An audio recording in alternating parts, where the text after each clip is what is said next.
This question is from Sandhya. Namaskaram Sadhguru.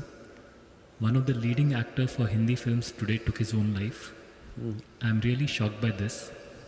In recent past, Robin Williams and many other extremely successful people have also taken such a drastic step. As a society, where are we going wrong that even successful people are ending their lives in this manner?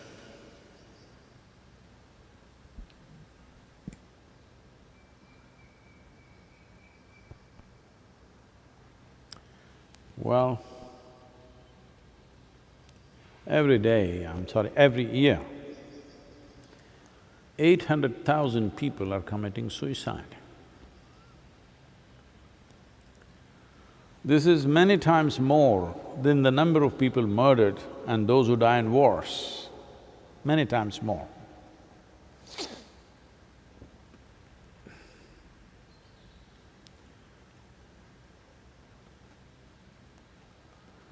It's just that I do not know who this actor or actress is. Sushant Singh Rajput. Well, I just know a few names, so I don't know. I'm sorry. Whoever this is, I don't want to say anything about this person, unfortunate, because we know nothing about his life. But why is this happening? I think I can call it a phenomena, when 800,000 people are dying per year, which means every 40 seconds, approximately every 40 seconds, one person is committing suicide. That's not a small thing. Well, there are many aspects to this. If you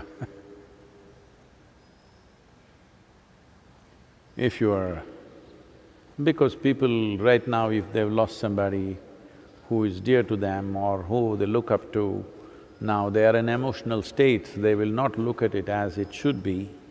But if you are willing to simply look at it as life, not as a person,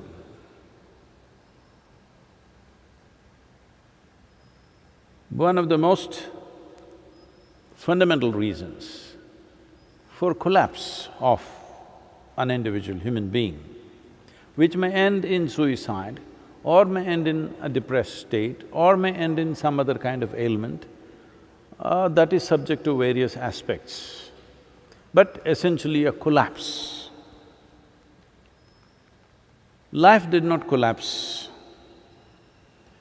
Life collapse, that's different. That is Kala Bhairava's work.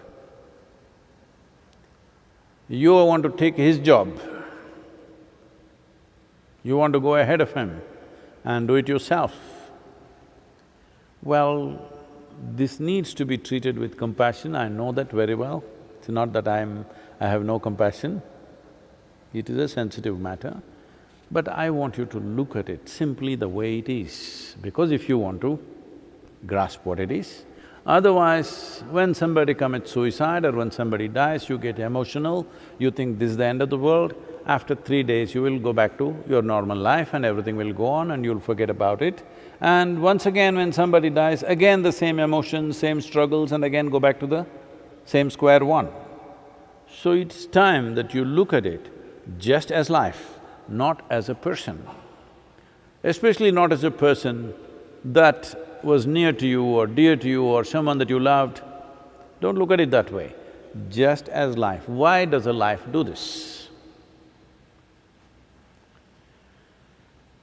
There are many, many layers to this. One fundamental aspect is, the experience of life is not pleasant. Because right now, the experience of our life has been mortgaged to something else, to success in the world, or to money, to wealth, to relationships,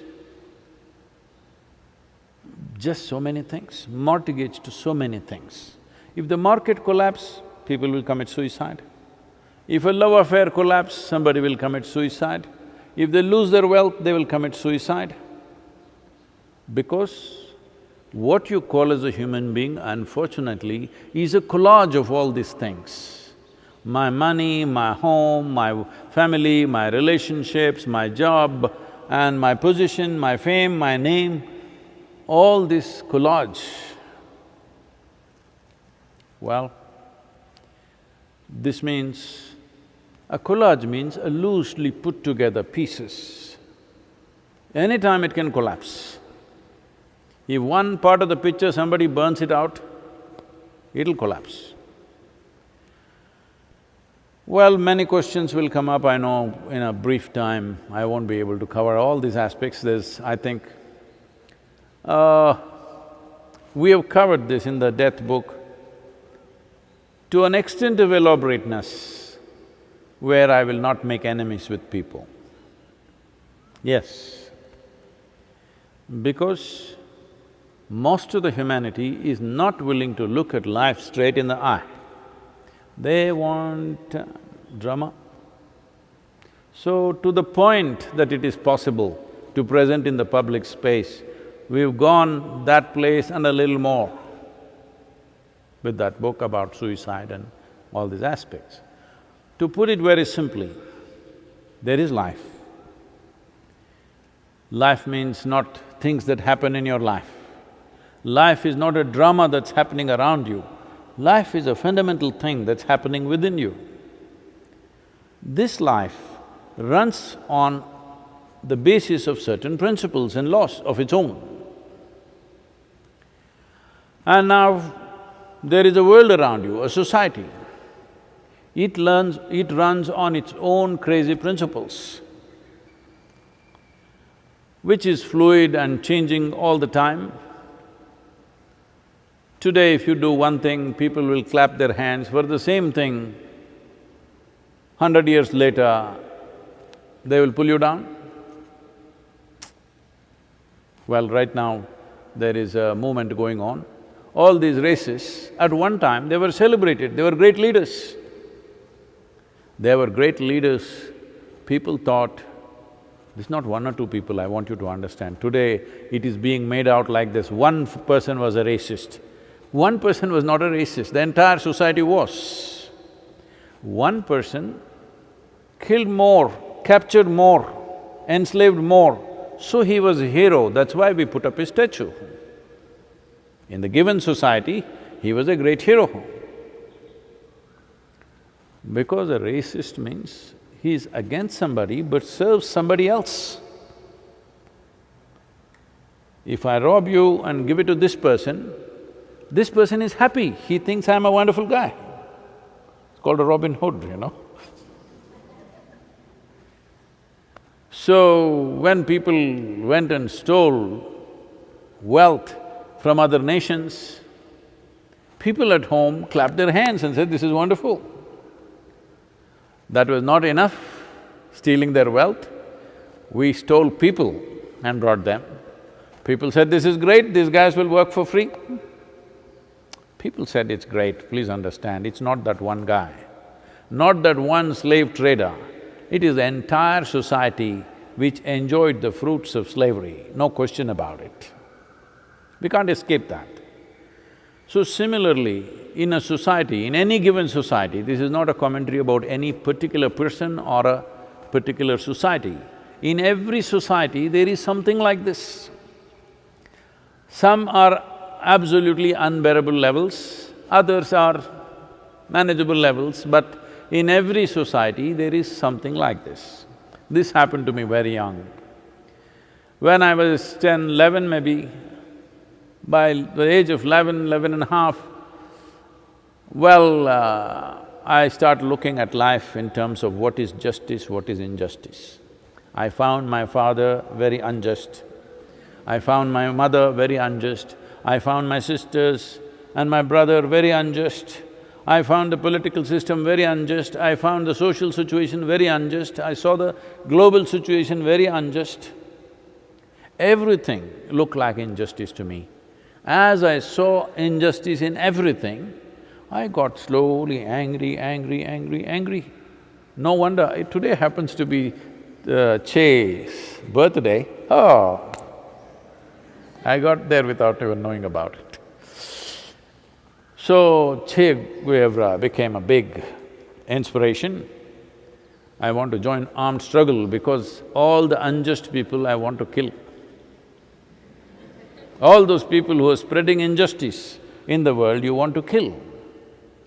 This is what Subramanya or Kartikeya did. He went on slaughtering thousands of people. Wherever he saw injustice, slaughter, slaughter, slaughter. Then he realized, if you go by this mode, you will have to slaughter the entire world. Because in everything there is some injustice. Even within the ashram, lot of people complaining, how much injustice is there in this damn place? Yes, I get all kinds of commentaries how I am unjust. Because there is no such thing as perfect justice which will make everybody happy. It's simply not possible. Whichever way you do, within the family if there are two children, one child will feel there's injustice for him because when you cut the mango, one piece was bigger than the other. Yes, it's like this. So when you are a collage, some piece falls down and sometimes without that piece you will be little, crying and singing. Because all these things have been romanticized. When somebody cries and sings in great misery, it is considered a great song and a fantastic place. Hello? You enjoy other people crying, isn't it? You enjoy other people being in misery, you go to the cinema and they cried and their life was a disaster, you also cried, then you came out and said, what a great movie.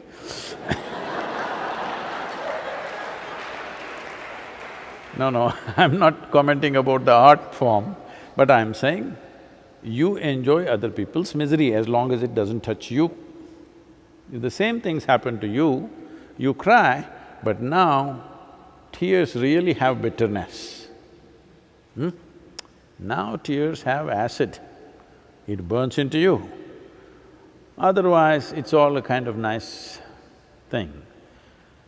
So why I'm saying this to you is, Sadhguru, when somebody, a young man has committed suicide, do you have to be so brutal? That's why I told you, I'm not talking about this person or any one person. Look at life as it is. Life is happening to a certain principle and a certain law of its own. Now you have created a society which is a collage of many things, nobody knows what the hell it is about. Now you take this entire society and imprint it on your mind. So you have a mind which is just like the society, but not even exact reflection of the society, your own distortions of the society. See, you can't live without the society. But in the society, there are so many points of misery for you. When it works against you, you're miserable. When it works for you, you enjoy it. This is going on. So you have a mind, thought and emotional structure, and you have a life. These are like, in Isha Yoga Center, all the carts we put only one bull. This is very new in Tamil Nadu, if you don't know this. Only in Karnataka there are one bull carts. In Tamil Nadu, there are no one bull carts, always two bulls. Even a small cart, two bulls. There's some cultural belief or understanding about that. So I insisted it must be one bull. Our people said, no, Sadhguru, one bull will not be able to pull. I said, it's okay, put ball bearings, do whatever you have to do, make it easy, but it must be one bull. Now, the life that you are and the mind that you are like two bulls on a cart. You must be a skillful driver to keep the two bulls in one direction. If one goes this way, one goes that way, your cart will crash. It may not go totally away, they're little pulling this way, then you're little depressed, you're struggling, you're miserable. But if it really goes in two different directions, you will crash. Not everybody will crash. Unfortunately, 800,000 people per year. I don't know. They are saying over 200,000 people are between 20 to 29 years of age. Prime of their life, they're taking it out. So what is their struggle? Somebody may have a incurable disease, so very painful, so he wants to end it. We will pardon him. Somebody else in a financial mess, we don't pardon him. Somebody else failed love affair, we cannot pardon him. Somebody else failed an exam, cannot pardon him at all. Like this, there are many reasons. This is not to make jokes out of them, it is just this, that all that's happening within you is, you have a mental image of what is life and you have a life. When your image doesn't match the life that you are, this life that you are is not different from the life that I am. It is not different from the life that anybody is. But your mind has become like this, it doesn't reflect life, it doesn't serve life. It thinks it's a life by itself. You start believing that your thought process and emotion is a life by itself. Your social situations are a life by itself. Now, one bull is pulling this way, one bull is trying to go straight, another bull is pulling that way. We don't know how strong the ropes are, how long it'll hold. If it doesn't crash, anyway it's a miserable ride. See, there is no need for you to end your life because Kala Bhairava, his efficiency you cannot question. He is not left one single human being undead. Never failed, isn't it? Some people lived long. This doesn't mean they escaped death, they lived well, that's all. Their mind and their life, the two bulls ran together. Or maybe they were wise enough to make it into one bull. Only their life ran, mind was just a small happening, like me. Nothing in the head.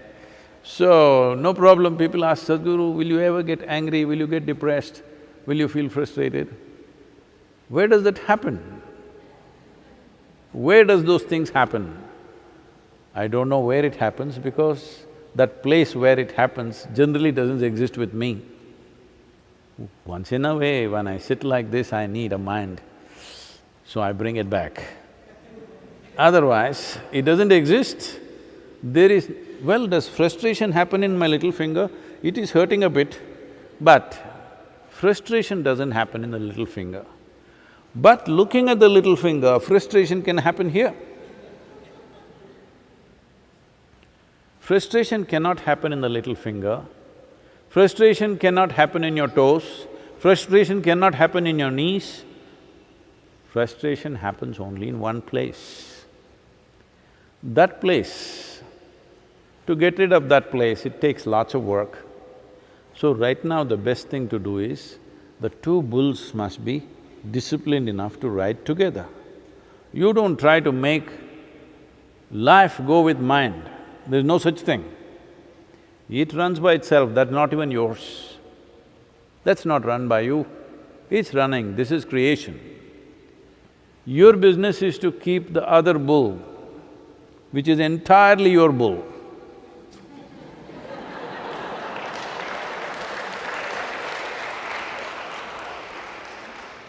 You're getting it, huh? This is entirely your bull, made up by you. The bull that you have made up should run with this bull. Your bull should just be a shadow of this bull. Your bull, the shadow has stood up and doing its own nonsense. Obviously there'll be trouble. So this a whole lot of reactions will come for this because this is going live But I'm telling you, this is all it is. There is life and it's a fortune that with evolutionary process we have such a complex mental or cerebral activity. You just did not learn how to ride that bull, that's all. You can call it misery, you can call it frustration, you can call it depression. You know, the depression clubs have been at me for last 2-3 years because I said something like this. Once again I'm saying,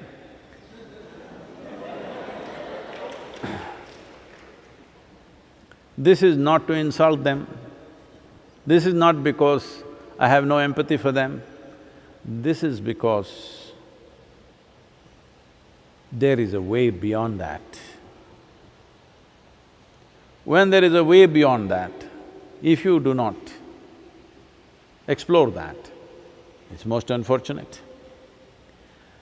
Well, no, Sadhguru, isn't it natural for life to be up and down, you know? People immediately weave philosophies around their misery. No, it is natural. Last 2 days I was happy, now last 1 week I've been miserable. It is natural. After all, we were very happy when we got married, last 15 years we've been miserable. It's okay. I'm saying people are weaving philosophies around their misery. There is no need to weave a philosophy around your misery or your joy or your love, because these are all things that you generate in your thought and your emotion. There is no need for a philosophy. There is simply no need for any kind of philosophy, explanation or religion or God loves you or you love him, none of these things are needed if you had your bull in total control. That's all it takes. The mental bull is running away. If it was in your control, you would make this bull serve the cause. If you have 2 bulls on your cart, the purpose of both the bulls must be same. The moment 2 bulls have different intentions, then… See, I want you to understand this. This life, the life that you are, this is not thinking of becoming rich. This is not thinking of becoming famous. This is not thinking of this and that, acquiring this or that. Well, it needs body to be nourished well, that's all. That's a fundamental need. If the platform of body is well nourished, it'll stay. If it is not, it'll go. But even that it does not ask. That is something that we decide that this must go on. But the life just wants to happen in an effervescent and exuberant way, as effervescently as possible, as exuberantly as possible. Now, you must see, probably you have not seen, these days there are not too many because everything has become tractor, truck and all this, otherwise in these mud tracks, there are mud tracks which, which have cut deep into the thing like 10, 20 feet below the normal earth, it's cut and it's all like that. You will see a bullock cart driver, how he will struggle to keep the 2 bulls together. Because once the land is not flat, the bulls get little confused, one wants to go like this, one wants to go like that. One is walking to its comfort, another is trying to find its own comfort because the land is like that. And too much load on one bull, so it is trying to push it on the other one. Now he struggles to control. How skillful he is will decide how successfully he will come out of that mess. Well, usually there will be 1 or 2 very skillful drivers.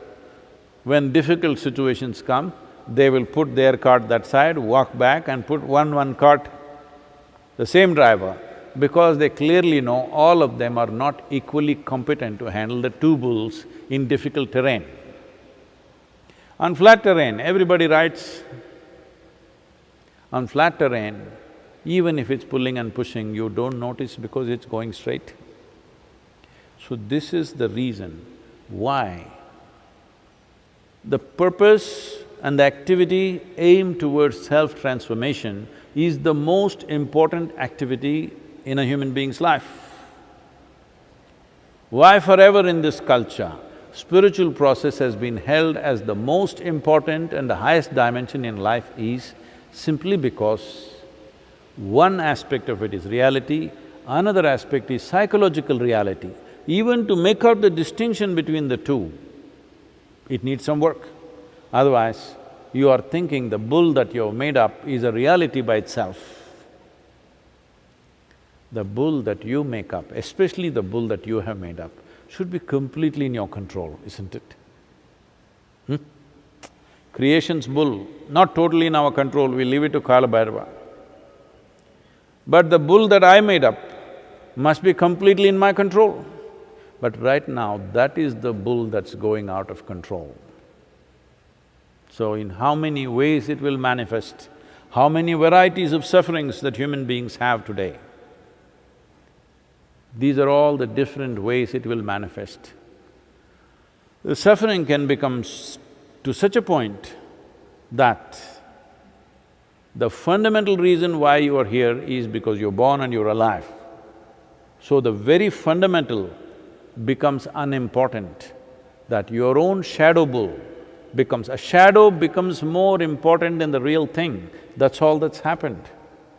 You can call this misery, you can call this frustration, you can call this depression, you can call this suicide, but essentially the shadow has become more important than the real thing. Well, whoever this young man is, most unfortunate, but over 800,000 people are doing this to themselves every year.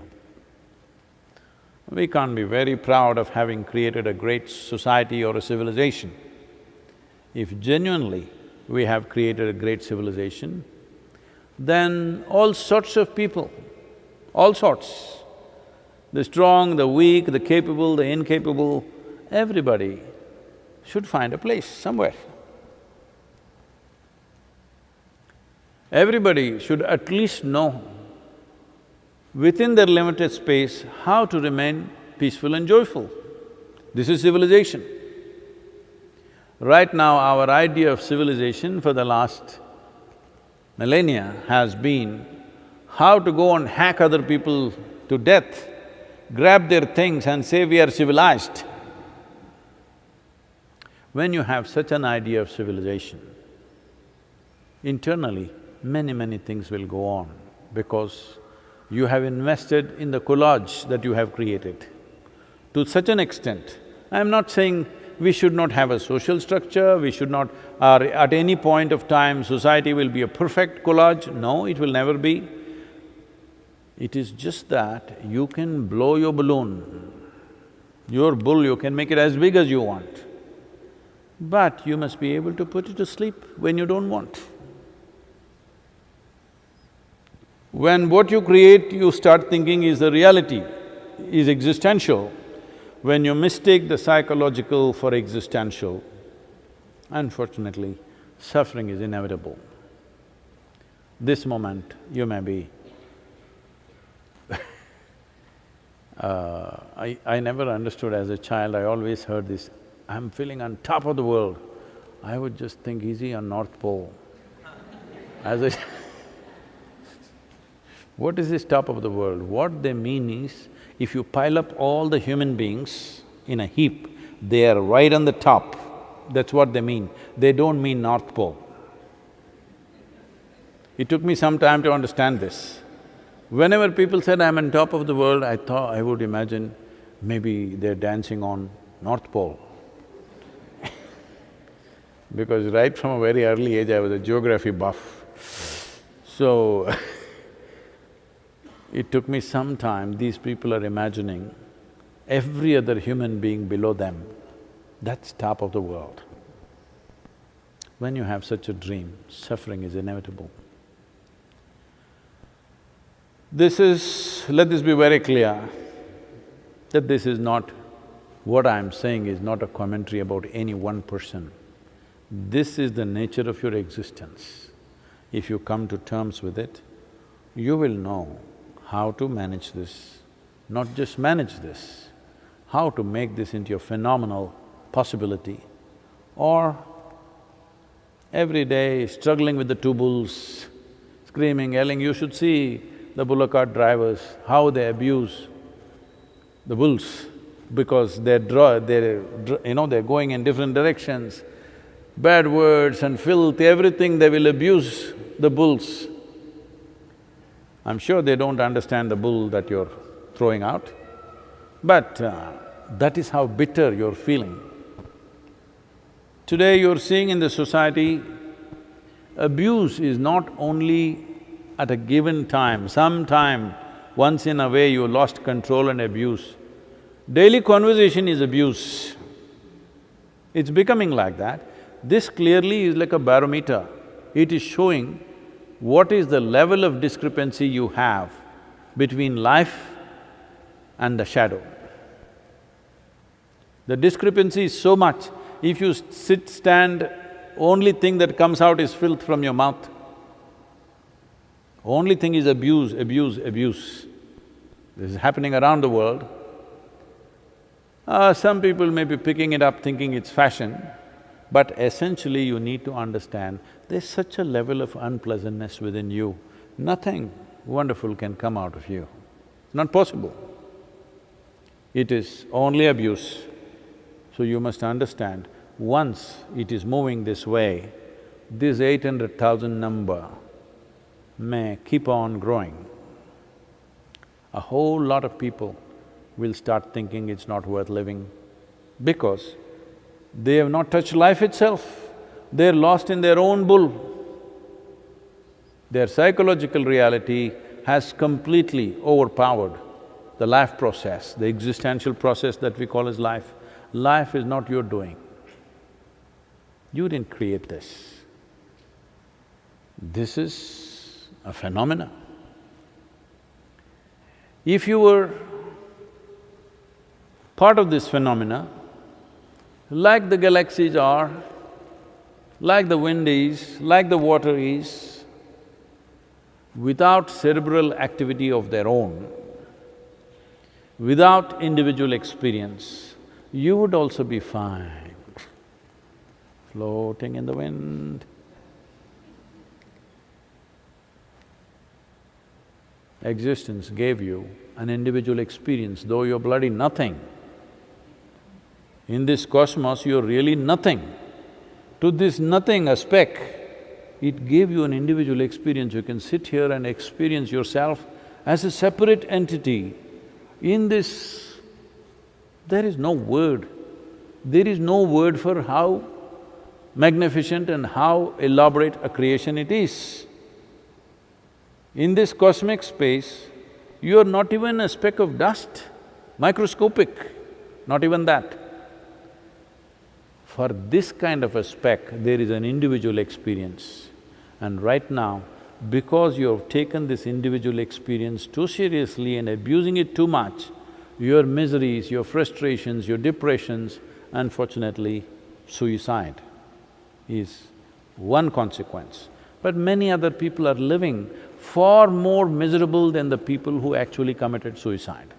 But they continue to live because one bull is very strong, it's not giving up. Yes? For some reason, life energies are too strong, they won't give up. These 800,000 people are people who are successful. For 800,000 people, I'm quite sure there are at least 3 times or 4 times or 5 times, I don't know the exact number, who attempted suicide. Not successful cases are there, any number. So, that is because life was strong and it didn't give up. Though mind wanted to go there, life was strong. Your thought and emotion wants to go there, but life was strong and held on. Well, when life should end, life will decide. But whatever reasons they committed suicide, once a life is gone, either by ailment or accident, natural death, suicide, it doesn't matter how. Once a life is left, we must just bow down because that is the decision of a life for whatever reason. When they're alive, we do everything to see that this must be avoided. Once it has left, you must just bow down because that's existence about which you have no power. You have power to ride it, you have no power to control it, you have no power to direct it, you can only enjoy the ride of life. So once a life is left, whoever it is, for whatever reason, what reasons they committed suicide may look profound or silly to you, it doesn't matter why. But once a life has chosen to leave, you bow down and respect that.